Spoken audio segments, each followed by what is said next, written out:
brief as a second or go on for hours. It all depends on who you are, where you live, and what you're chasing. But all chases have one simple rule. Whoever wins stays alive. To survive, you must be built for the kill.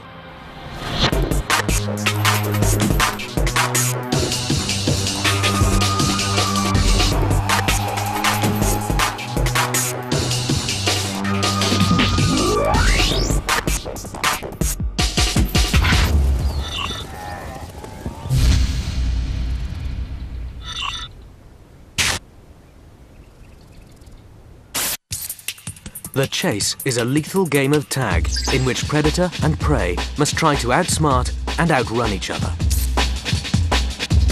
The difference between life and death can be a split second.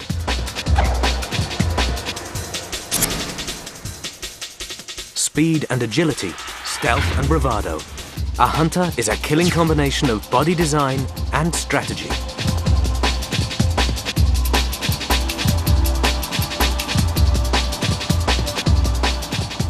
From a smash-and-grab eagle raid to the power of a wolf pack and fish-finding missiles hunting at sea, each chase is a finely calculated search-and-destroy mission. And survival always depends on being built for the kill.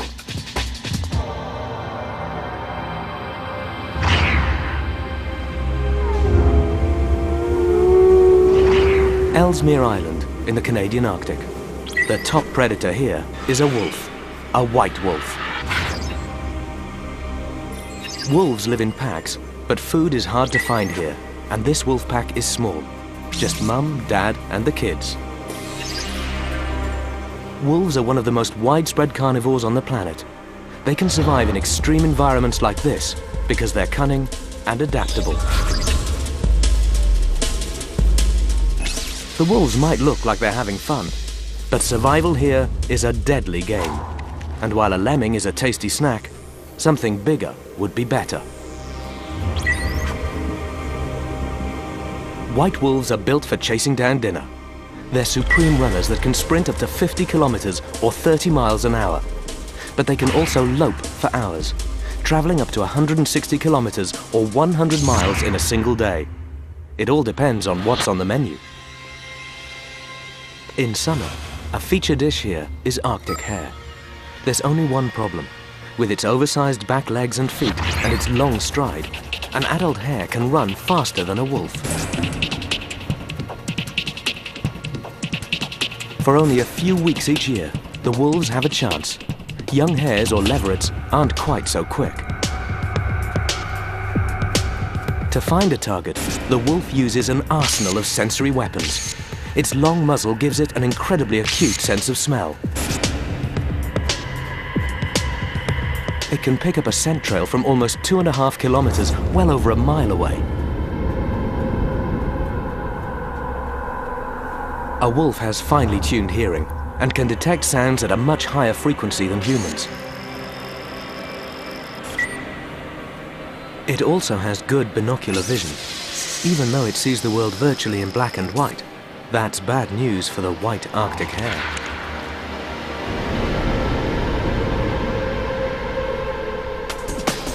The hare uses all its speed and agility to try and outrun and outsmart its pursuer.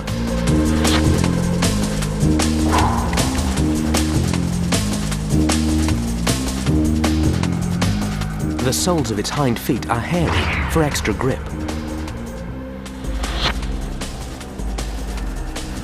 But the wolf can go one better.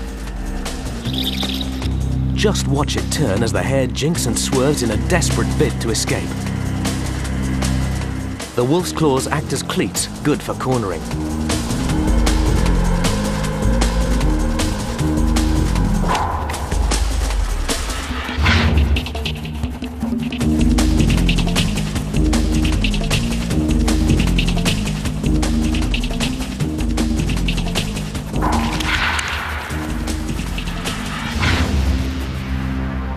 When it comes to chasing young hares, a lone wolf relies on speed, skill, and an element of luck.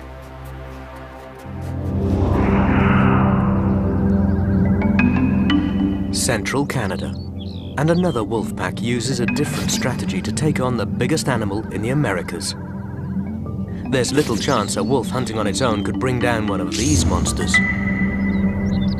American buffalo, or bison, are some 150 times the size of a hare. They're a formidable prey that stand nearly 2 meters, that's 6 feet at the shoulder. A male can weigh over a ton. They have sharp horns and can be dangerous. In a head-on confrontation, a buffalo would be capable of injuring or even killing a single wolf. So instead, the wolves work in a group. The pack has 2 leaders, the alpha male and alpha female. The dominant animals have raised ears and tails. Subordinate animals lick at mouths like pups begging for food. Every animal knows its place. Wolves howl to tell other packs to stay away from their territory. A wolf chorus can be heard up to 10 kilometers or 6 miles away. The size of the territory depends on the number of wolves in the pack. It can be as small as a suburb or bigger than New York City. On the vast plains of Canada, buffalo herds could number hundreds, even thousands of animals. There's strength in numbers. For the wolf, this is dinner on the hoof. Wolves and buffalo live side by side. The buffalo seem able to tell when a wolf is on the prowl or just passing by and know not to be alarmed. Although a herd that has been attacked before is more alert. The wily wolves won't often tackle a fully grown buffalo. They don't want to waste energy or risk getting injured. They prefer to target an animal that is sick or slower than the rest. A calf is easier to kill.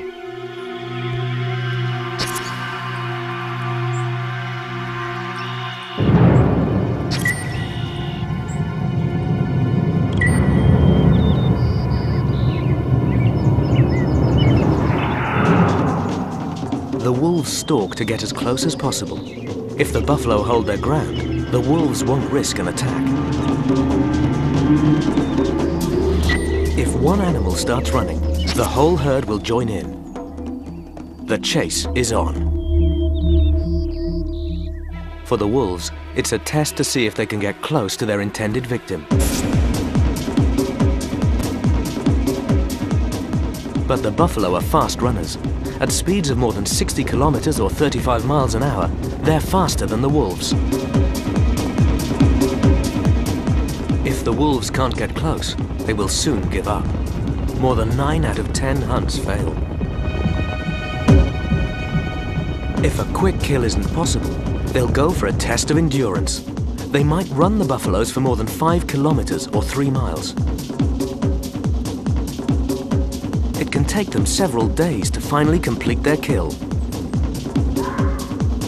The wolves nip at heels and harry the herd from the back, trying to separate their prey. As soon as it starts to lag behind, they jump on it, slowing it down and trying to wound it. Separated from the herd, it's now vulnerable. The buffalo tries to keep facing its opponents. It desperately seeks safety in the river. But the wolves follow. Tired wolves grab a brief rest while their pack mates carry on.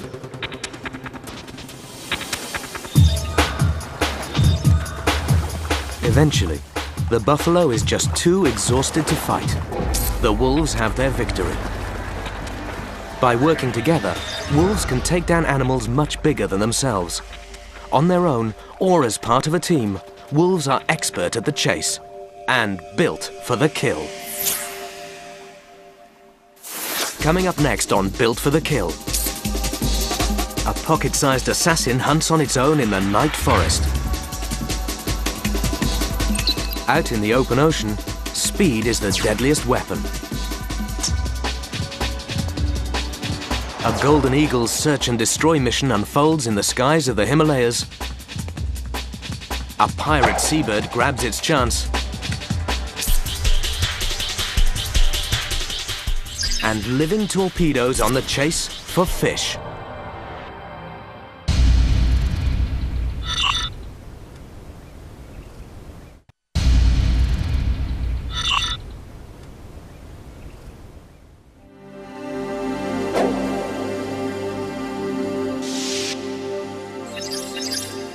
The Asian rainforest can be a dense, steamy jungle. Tall trees and thick vegetation create an obstacle course. In this dark and shadowy world, predators need different skills and strategies.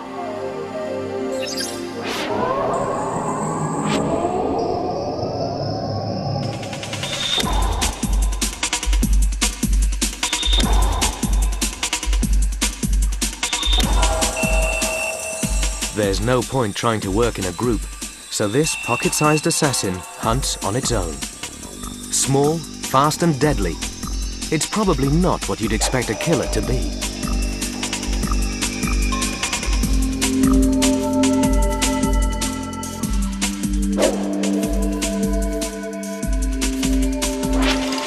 The Philippine tarsier may seem wide-eyed and innocent, but don't let looks deceive you.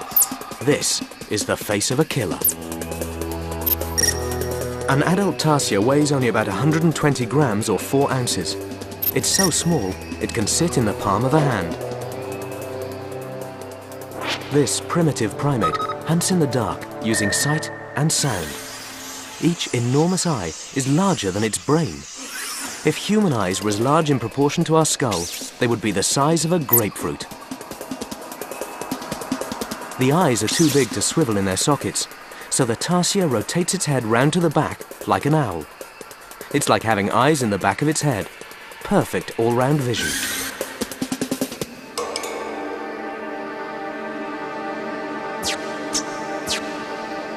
It's looking for large insects, such as a beetle or this forest mantis.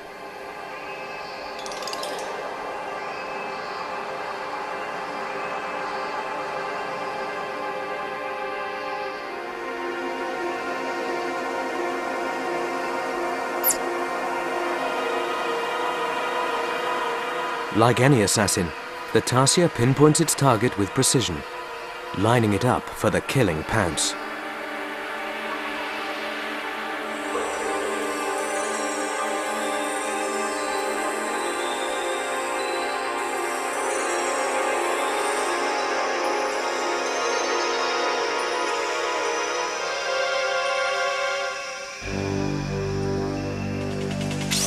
The tarsier missed.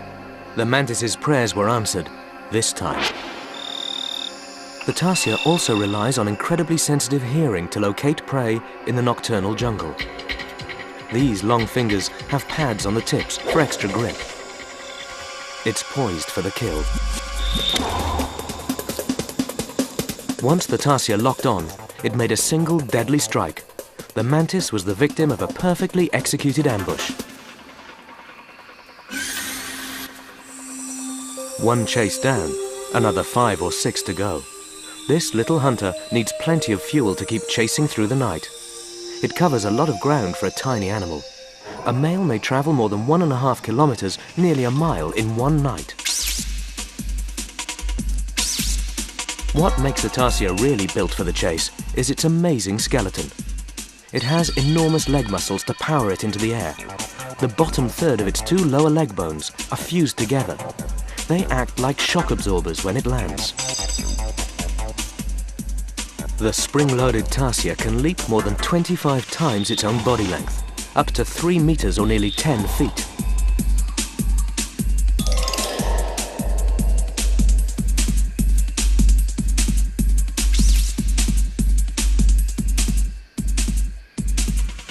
The tarsier locates a large beetle on the ground below.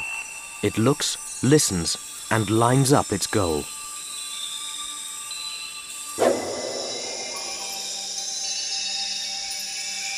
It leaps, but too late. Another tarsier got there first. Let's see that again. When it comes to the chase, the difference between winner and loser can be as little as a split second. Tarsiers are solitary. They don't seek out company. But 2 tarsiers can sometimes find themselves chasing the same insect. They each have their own territories to hunt in, but a male's territory may overlap with the territories of 2 or 3 females. This tarsier scent marks before continuing the hunt, and it's not long before it's found another beetle.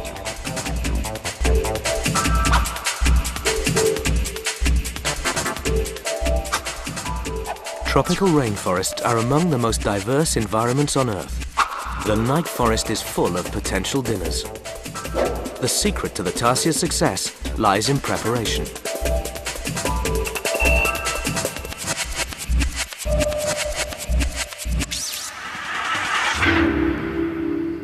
The actual attack and kill is almost too fast to see.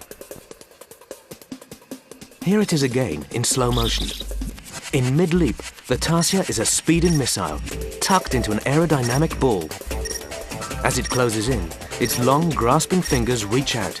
Its eyes are closed, and its mouth, filled with needle-sharp teeth, is open to deliver the killing bite. In the jungle, looks can be deceiving. The most unlikely creatures can be baby-faced assassins.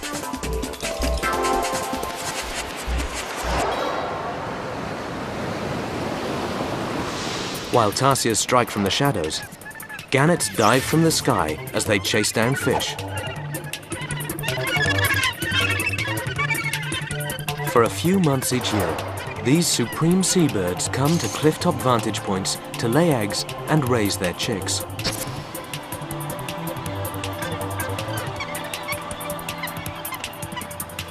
They're never far from the sea, and they're always on the lookout for food.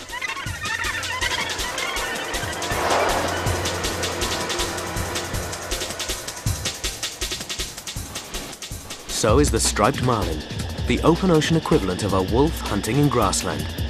It's a powerful killer that is fast and capable of a long chase. First though, it has to find some fish.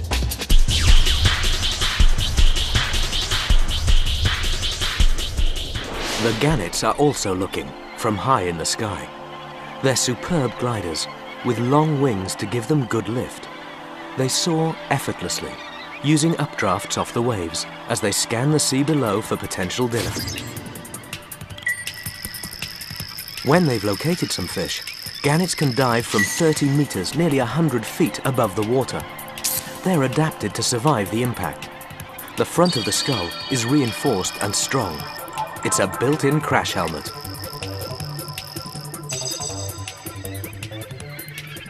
They have air sacs on their chest and neck to cushion the blow of entering the water.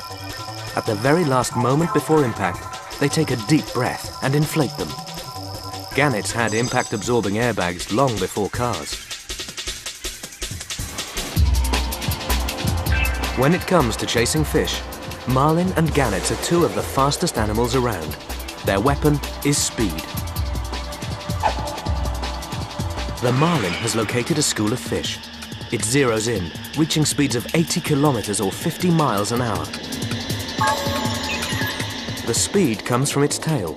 The crescent-shaped blade acts like a hydrofoil giving lift. Its superbly streamlined body cuts through the water with almost no drag. It hits its prey like a living torpedo, stunning them with its long bill. With no hope of outrunning the marlin, the fish pack into a tight ball. They might be trying to fool their attacker into thinking they're a single large fish, or perhaps they're just trying to confuse it. The marlin will find it hard to pick any one fish out from the swirling mass. The fishball flees toward the surface, but there is more danger up there. They truly are caught between the devil and the deep blue sea.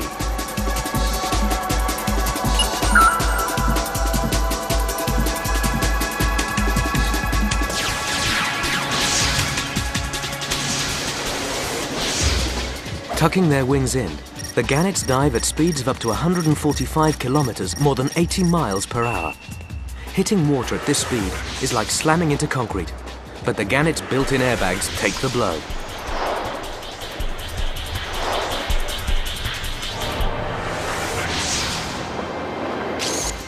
Their beaks have sharp serrated edges to grip the fish.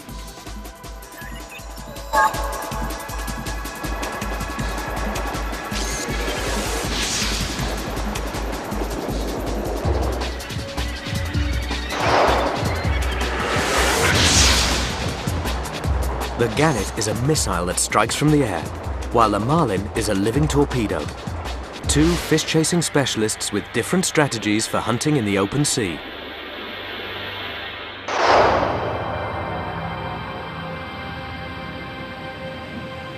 From ocean depths to mountain peaks, every place has its predators. The dry Himalayan foothills are the perfect hunting ground for a golden eagle. A pair of eagles have nested here for many years. Each year's nest is built on top of the previous one.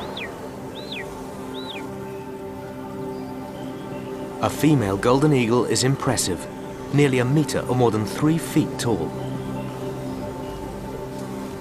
She's a killing machine from top to toe, equipped with deadly weapons, razor-sharp eyesight, a powerful beak, and massive talons.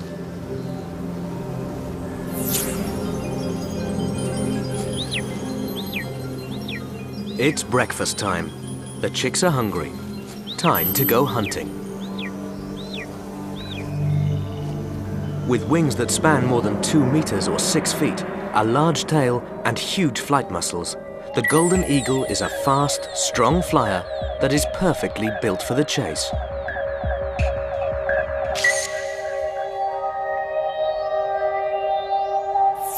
It will take time and patience to find small animals such as marmots or hares. The eagle has a number of strategies for searching for prey. She can soar on thermals of air rising off the ground, conserving energy and scoping the ground from high above.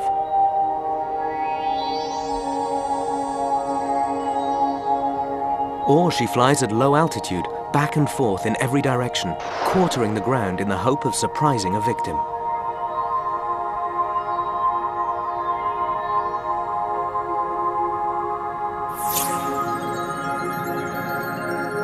As the sun finally reaches the bottom of the deep valleys, Himalayan marmots come out of their burrows.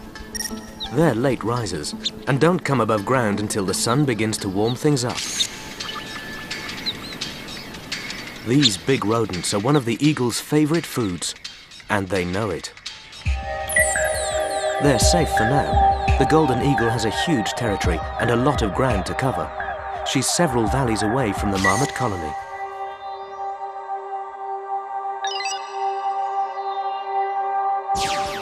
With no threat in sight, it's time for a leisurely brunch as they fatten up for the next winter. But they take no chances. There is always a sentry marmot on lookout duty for the whole colony. Their task, to remain vigilant and warn of approaching danger. Most marmots stay close to home. They're not fast runners, and at the first sign of danger, their survival strategy is to dash underground. But this young marmot has its eyes on greener pasture. The eagle is in search mode, scanning the ground. Her eyesight may be up to 8 times more powerful than a human's. What would be a blur to us is in sharp focus for an eagle. That's because she has 2 centers of focus on each retina. One focuses out the front.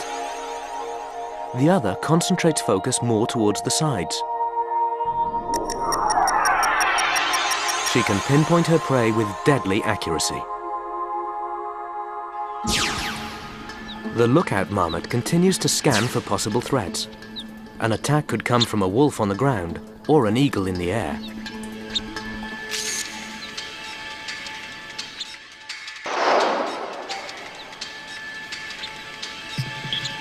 Secure in the knowledge that the lookout will sound the alarm, these young males are boxing. It's a ritual fight, and no one's getting hurt. Yet.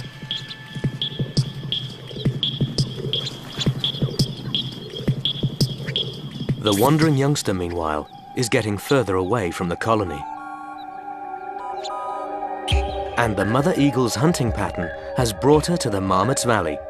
She's still searching for a possible victim, and she has killed here before. From high in the head of the valley, she sees the marmots. She begins to close in. Her fast, silent approach should take her quarry by surprise, although she succeeds in making a kill only 20% of the time.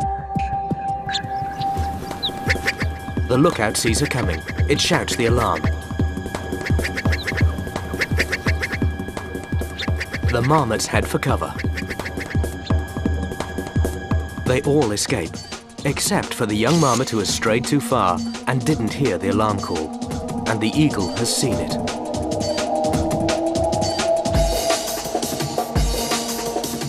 The eagle is now flying low and fast. A stooping eagle can dive at speeds of up to 160 kilometers or 100 miles per hour.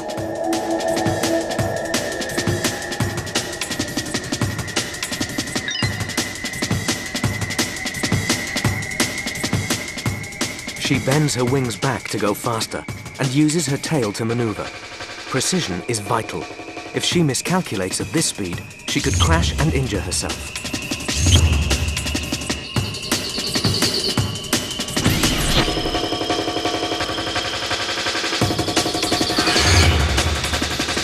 The marmot is fatally wounded on impact. The eagle's long talons each exert hundreds of kilos of pressure per square centimeter. What the claws begin, the eagle's sharp hooked beak finishes. The marmot never stood a chance against a bird that is built for the kill.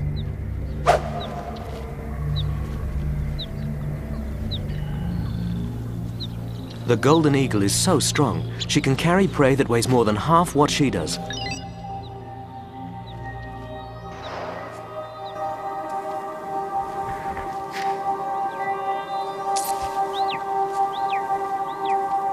Raised on a diet of meat, these small balls of fluff will grow up to be just like their mother, a ruthless killing machine that has mastered the art of the chase.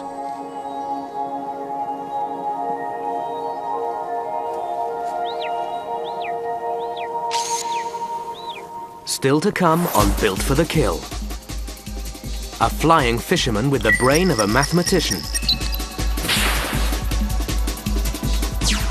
Tales of blood and murder with an old sea dog and a pirate gull. And from Antarctica to the equator, penguins are fish-seeking missiles.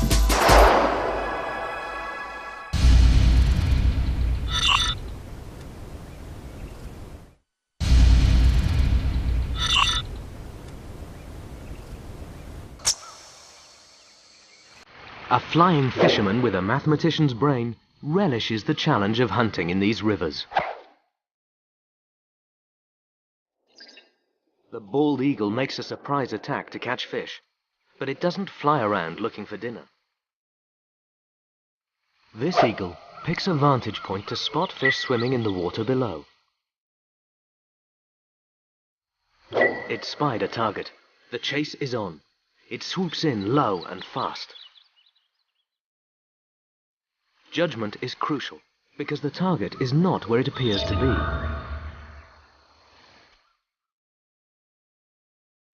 The bending of light through water creates an optical illusion. Although the fish appears to be here, it's actually here.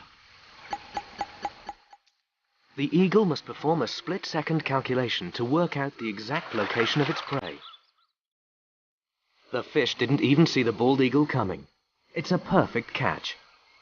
When they first start hunting, young eagles usually miss, but after years of practice, they get it right nearly 2/3 of the time.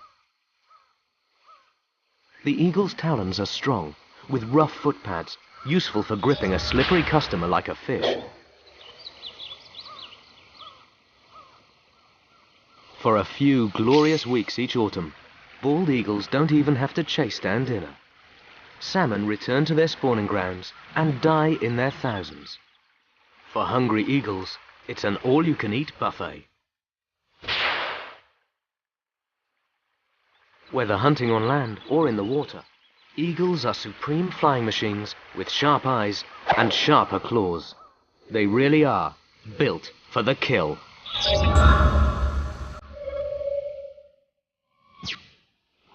Seals share the bald eagle's taste for seafood, but they've taken the chase underwater, into the fish's world. Their dog-like ancestors abandoned the land some 25 million years ago. Evolution has shaped these air-breathing mammals into streamlined torpedoes designed for the chase. Their legs have become short but strong. Their hands and finger bones are elongated and webbed for thrust and power.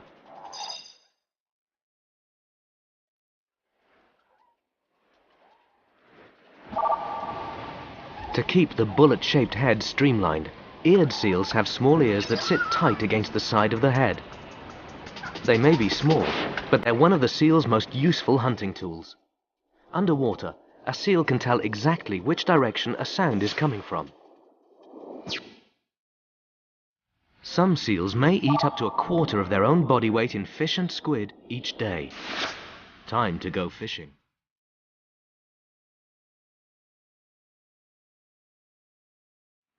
Clumsy on land, the seal transforms into an athletic ballerina in the water.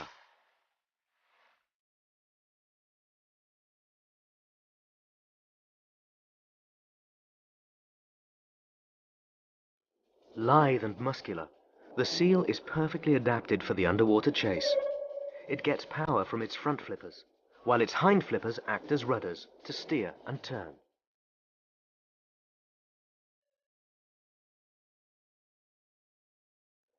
This awesome diver's chest and lungs compress to withstand pressure at depth.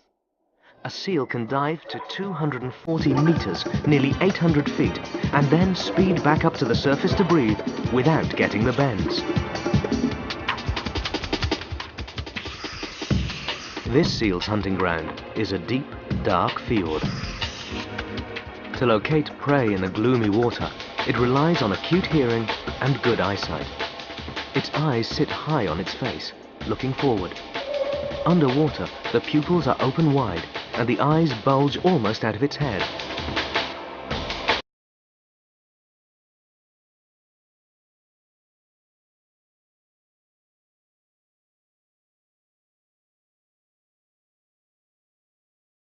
It's located a school of fish, and it has a cunning technique to trap them.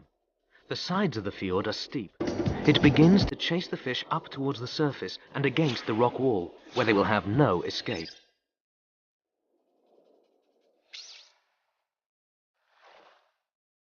With the seal in pursuit, the fish mass together for safety. However, the panicking fish create water currents that the seal can detect with its sensitive whiskers. It keeps herding them towards the surface. The plan works well. The seal has broken up the protective formation of the school. Fish leap out of the water and even onto the rocks in a desperate effort to escape.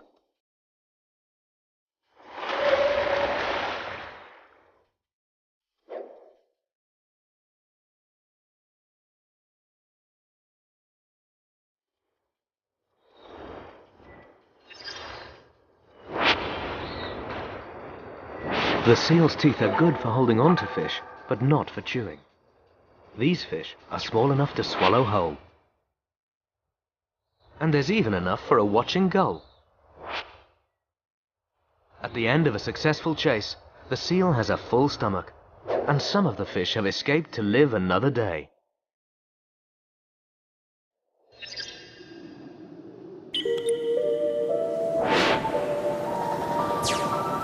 Antarctica, a continent of stunning beauty and of the unexpected,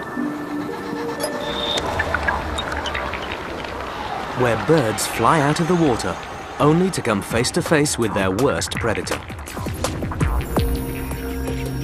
The skua, a voracious seabird pirate. It survives here not because it's a specialist, but because it's a merciless opportunist that will chase and eat almost anything it can find. Pickings are slim in the frozen wastes of Antarctica, except in this crowded colony, where Adelie penguins are incubating their eggs. The skuas aren't capable of killing an adult penguin. They're after the high-protein eggs, but the eggs are under 24-hour guard.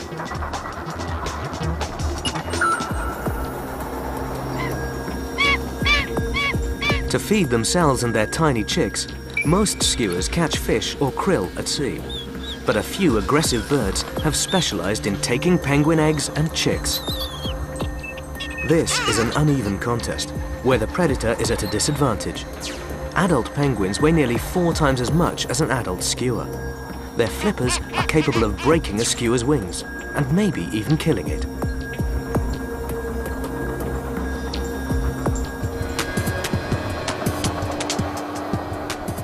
The The skewers strafe the colony in a relentless low-level aerial bombardment, searching for any opportunity.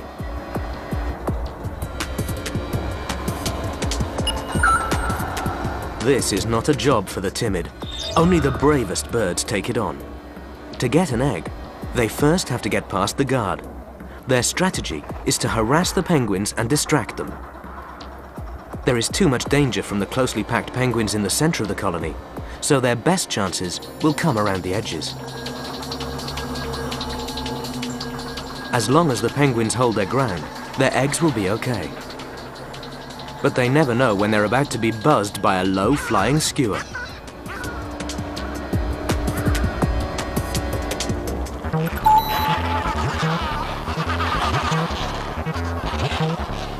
Tensions run high. Stressed and fighting amongst themselves, these penguins allow a precious egg to roll out of the nest. This is the moment the opportunistic skewer has been waiting for. It makes a lightning raid into the danger zone and escapes with the egg. Penguin eggs have stronger shells than most bird eggs, which increases the skewer's chances of getting the egg away from the danger of the nesting penguins. Skewers aren't custom-built predators. Although their feet have claws, they're still webbed for swimming. Their strong hooked beak is barely big enough to hold a penguin egg. Their best weapon is attitude, persistence, and bravado.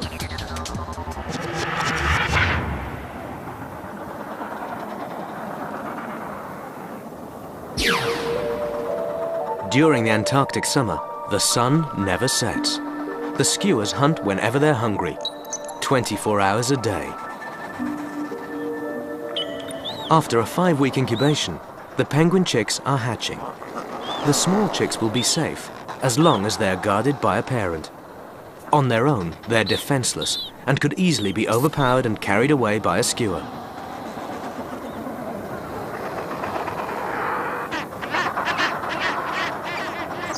The colony has almost doubled in size, but the skewers have only a few weeks to take advantage of this bonanza. The chicks grow fast. Soon they're too big to fit under an adult bird. Their parents struggle to catch enough fish and krill to feed them, and must spend more time hunting at sea. Increasingly, chicks are left on their own. The skewers' tactics change. They begin to target the lone chicks. The chick's best defense is to hold its ground and face its opponent, to bluff its way out of danger.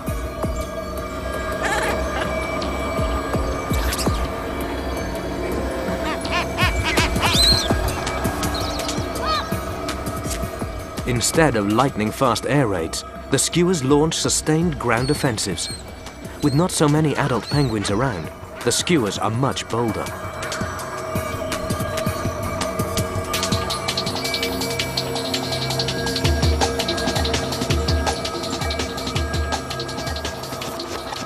If they stick together and keep facing their attacker, these chicks might be okay. They already weigh twice as much as the skewer and will be difficult to overpower. But their stalker has eyes that are bigger than its beak. It keeps probing for weakness, for any vulnerable point.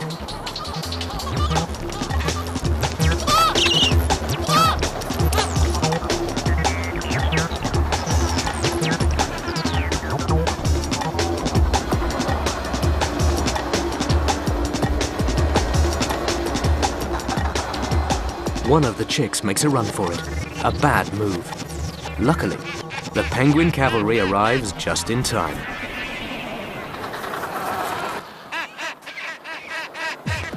But there is no honor among thieves. Skewers will turn on each other in the blink of an eye. In this extreme environment, every scrap of food is worth fighting for.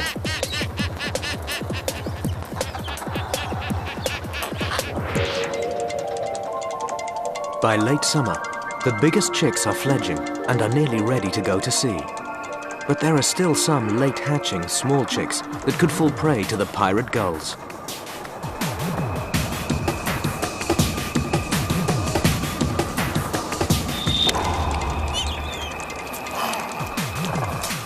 It's not a quick kill.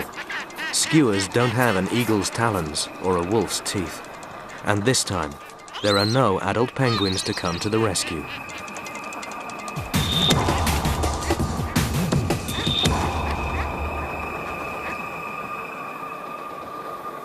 Despite the best efforts of its parents, this skua chick is unlikely to make it to adulthood. Only 1/10 of all skua eggs hatch and survive, and in some years, none will make it through. But nearly 2/3 of the penguin chicks will leave the colony and swim out to sea for the winter. The penguins keep their advantage right to the end. But only out at sea will they be safe from the attack of the skuas. Next on Built for the Kill, penguins have their day. The chase is really on when the hunted become the hunters.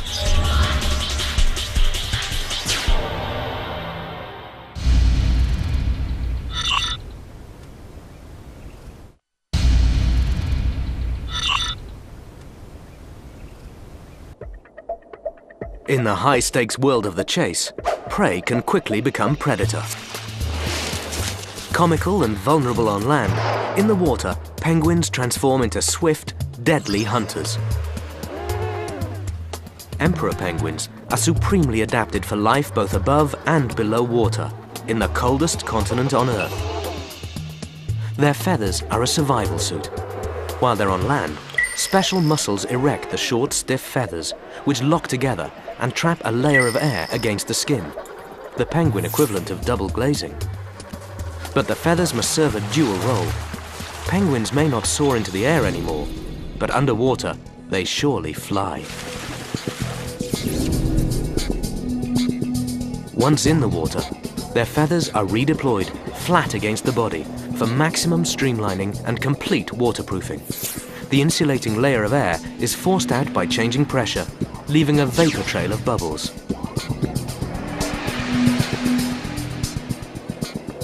Feathers aren't the only things about penguins that have changed since they gave up flying.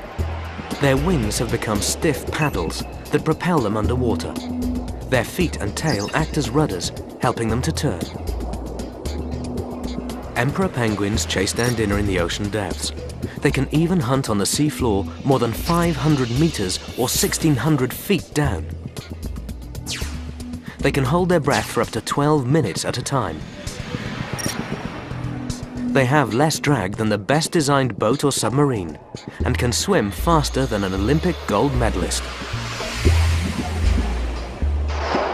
The same body shape and swimming skills apply to penguins all the way from the largest, the emperor, to the smallest, the little penguin. This little penguin's hunting ground is shallow coastal water, an obstacle course full of weeds. Small fish have lots of places to hide. But their opponent homes in on its prey with deadly speed and accuracy. It's fast and maneuverable with lightning reflexes.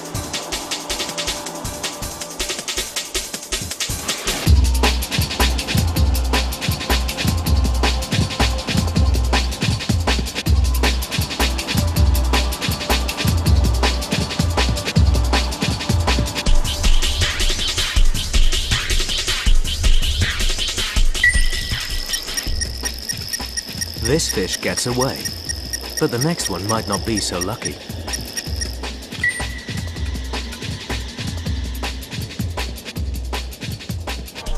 The fish senses the penguin coming and tries to dodge out of the way.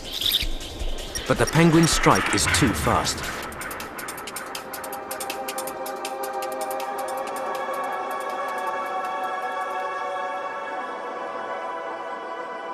Dinner is swallowed whole. Some penguins actually live in the tropics. The Galapagos Islands are right on the equator, but the seas around them are very cold and rich in food.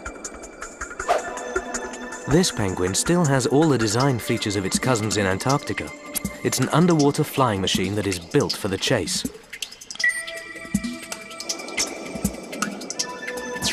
The water here is very clear. The only place for a fish to hide is in a crowd. The fish have congregated into a huge school. Like any school, it operates under a few simple rules. Swim in the same direction as everyone else and stay the same distance from your neighbor at all times. However, when a hungry penguin comes into the picture, another rule applies. Every fish for itself. All of the confusion will make it difficult for the penguin to lock onto a target.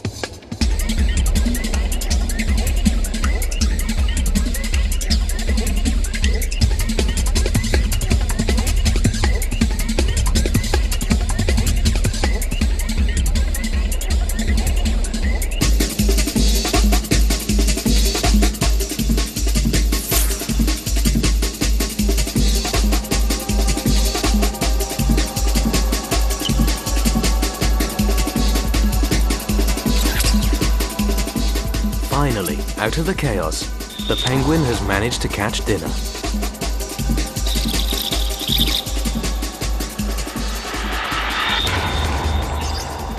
Penguins really are feathered fish-finding missiles. The chase is an age-old competition between predator and prey. Body design and tactics may change, but the goal is always the same. Outrun, outwit, outlive. To survive, you must be built for the kill.